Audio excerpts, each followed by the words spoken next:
Hello everyone, I'm Rebecca Keppel. In today's video, we are going to tackle some more fun birthday cards. In my recent video featuring the My Favorite Things kit, I shared that I really struggled to have a good stash of birthday cards. So when I saw these new products from Catherine Pooler, I decided to grab them and make some cards. So let's just jump right into the card making and I'll share the new products as we're going. For this first card, we're going to use the birthday balloon dies to make a shaker card. So you can see the die set has several elements. We're going to use this layering star element later in the video, so stay tuned for that.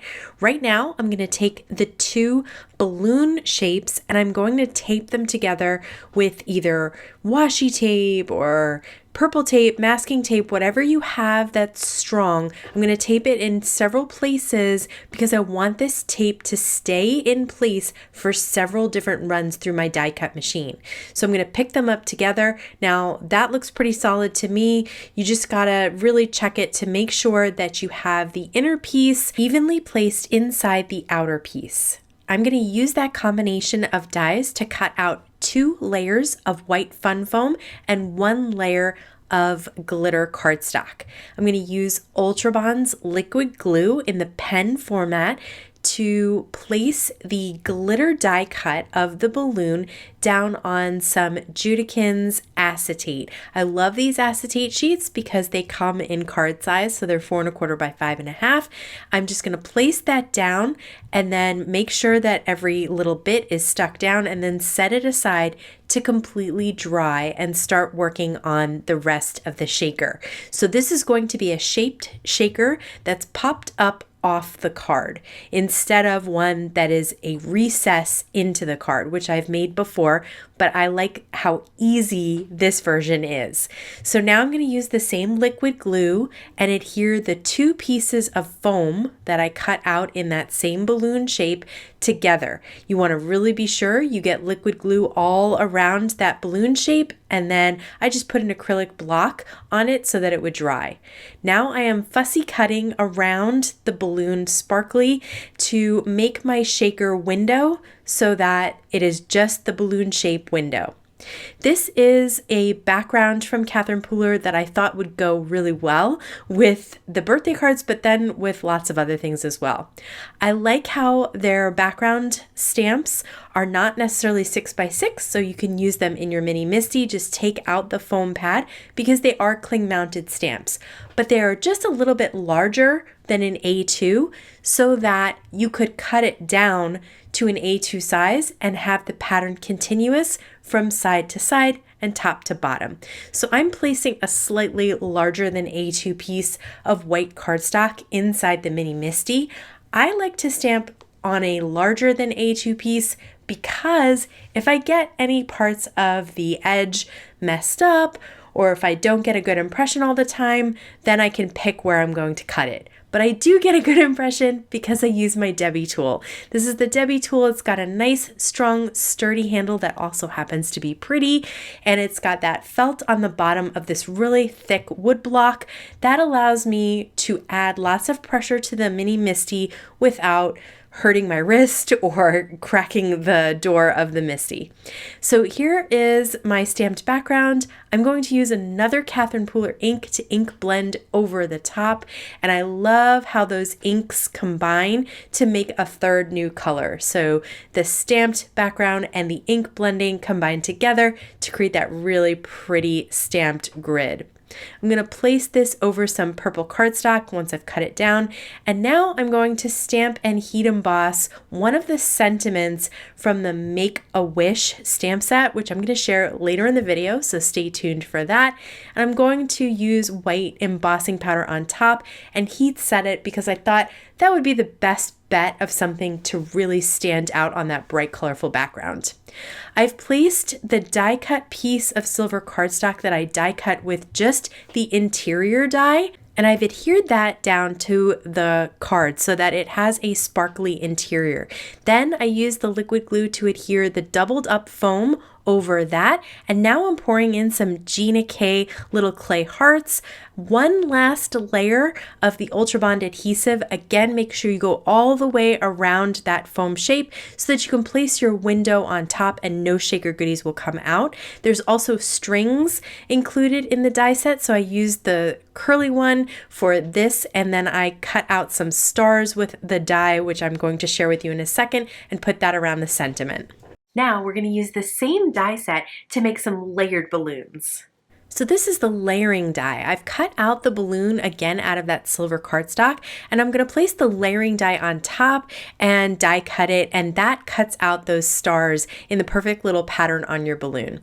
This time I am using some embossing ink to stamp that background, and I'm going to use clear embossing powder on top. So you really won't be able to see it here. You can kind of see the pattern, but I'm really just making sure it's all covered up, and then I'm going to heat set it. Make sure it's all melted. There are times that I miss a little bit and then it just looks grainy and a little sandy. So you just really want to make sure everything is melted and shiny. And then I'm going to use my favorite color of Catherine Pooler ink with a blending brush.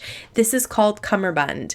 And I am basically making a dark center and then lightening up in a circular motion towards the outside. So the darkest part of the card will be right in the center, and it'll get lighter as you go further out on that card panel there.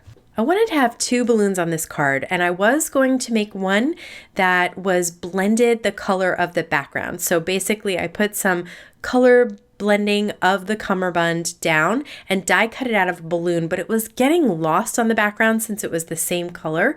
So I grabbed another color of Catherine Pooler ink and I just blended right on top. And that is one of the benefits of using ink blending for your die cuts, is that you can change it up pretty easily if it doesn't work out. And this is the drive-in color, which is another really one of my favorites as well. I used a little bit of the liquid glue to adhere the die cut star layer onto a dark blue piece of cardstock, and this time I am stamping Make-A-Wish from the Make-A-Wish stamp set in the upper left corner. And now I'm going to pop up my balloon. This one's going to go in the background and the other one is going to go kind of right on top. A couple of strings. They also have a straight string, and I'm just putting a little bit of liquid glue behind them. They're not so thin that you can't manage them with liquid glue or anything like that. And you can see I used one of the stars that were die cut as a shine mark on the blue balloon. Next up, we're going to use the Make-A-Wish stamps and dies to make a colorful candle card.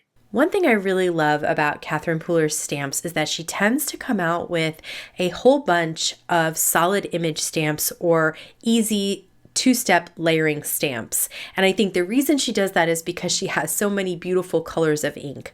So I thought I would share with you how I layered up a couple of these candles, how I stamped some of the candles just the pattern and then die cut it.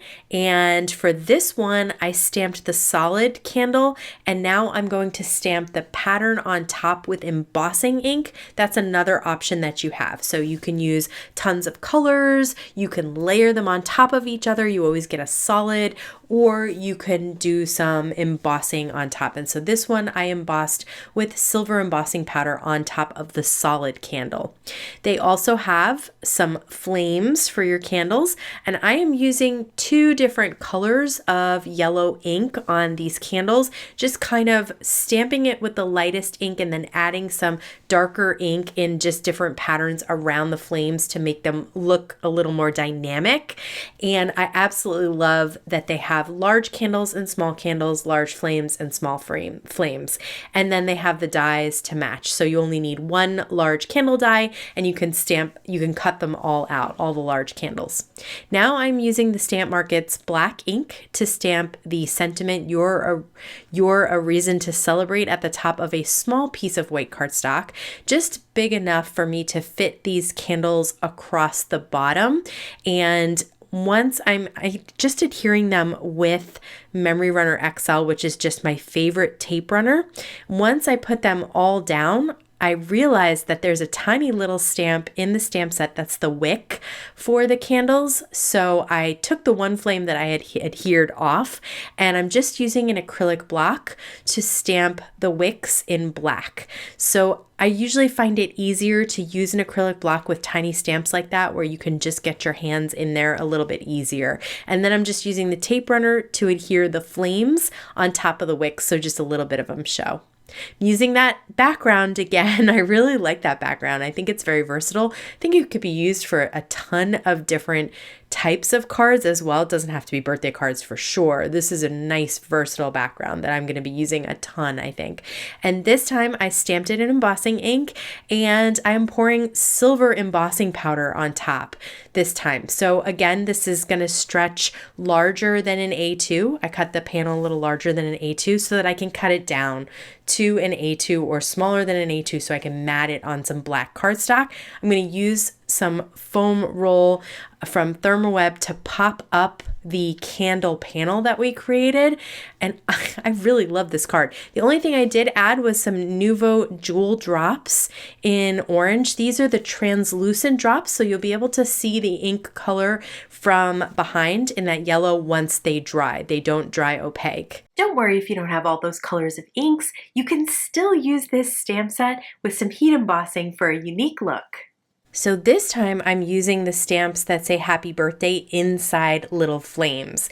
These are pretty cool. They have the entire stamp from happy and birthday in their own separate stamps. They also have the die. So you can see that the one die cuts out the happy flames and the other die cuts out the birthday flames.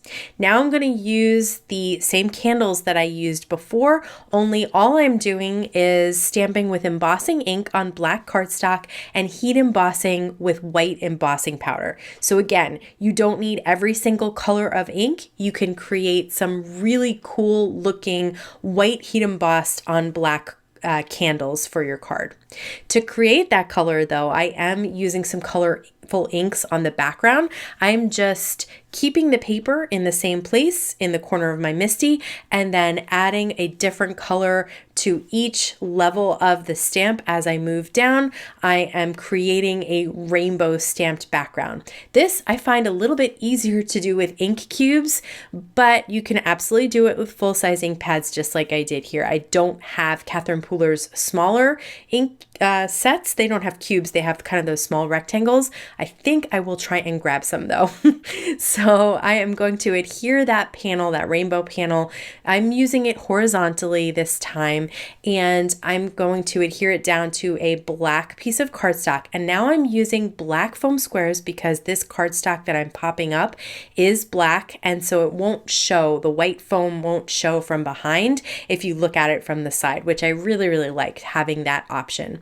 So I'm just cutting these foam squares down to tiny little bits so that I can pop up the happy and the birthday flames. I decided to put those down first where I wanted them across the top of the card so that I could figure out where all of the candles need to go, because I wanted to have one candle to each letter flame there. So this was a little bit of cutting of foam squares and then lining everything up and making sure that I had enough candles, but you can see they do look really cool with the white heat embossing on the black, especially since we have such a colorful background there. I think it works. You could do them with silver on white as well.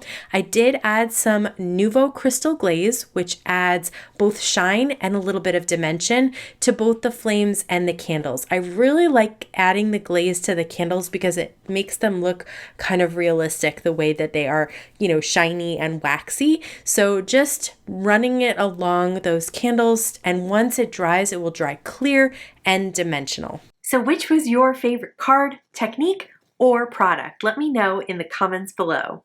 If you want more birthday card ideas, check out this video over here.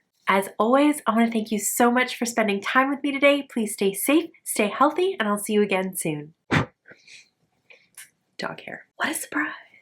Why do trucks have to be so loud? Do you ever have those moments where you're talking and your brain just goes whoosh? It just deletes like of all information and you're just sitting there like, oh, what was I saying?